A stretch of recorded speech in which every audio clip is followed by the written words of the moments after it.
It's really difficult and not so easy to answer question. First of all, we should understand what is drug use. Drug use, we could compare even like infection epidemic. I mean, average in our country is that one person who is drug dependent involved about 10 people, they became drug users as well. And generally, drug use makes a lot of harm. But one of harms from drug use is blood-borne infections. First of all, hepatitis C and HIV. And for example, if we will look to the situation with hepatitis, in first 2 years of injection of illegal drugs, about 85% of drug users became hepatitis C positive. If they continue injecting longer, in 5 years of using drugs, 96-97% of them became hepatitis C positive. That's a serious infection disease which could be spread by blood to another people. The same with HIV. Only HIV spreads not so quickly. As hepatitis C, you need a little bit more infection dose, but consequences could be the same. So why in the early stage of HIV epidemic, when people start worrying how to stop HIV epidemic, the idea about harm reduction came. That means that we understand that for those who are drug dependent, they could not quit drugs like that and so on.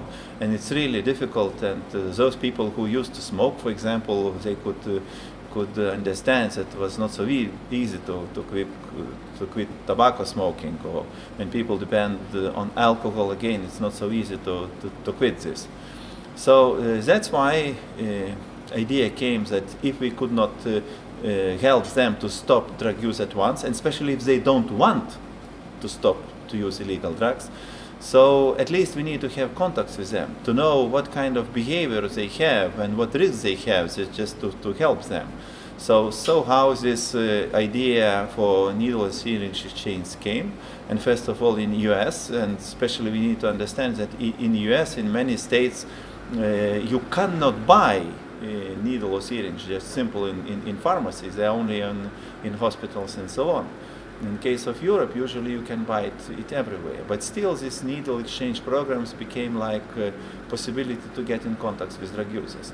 But more important even to have not like simple or separate needle exchange programs, but have like threshold service for drug users. That means that they could come to the place which is safe for them, in which they don't need any documents, don't need in advance to have a deal that they will come, and even they could come on drugs or could come drunk and so on, and get certain support which is available in that low threshold service. Mostly it's needle syringe exchange, condom provision, some sterile equipment to take drugs such ways that not get bacterial infections. In some cases, for women, it could be pregnant test. In some countries, they provide hepatitis B vaccination and so on and so on.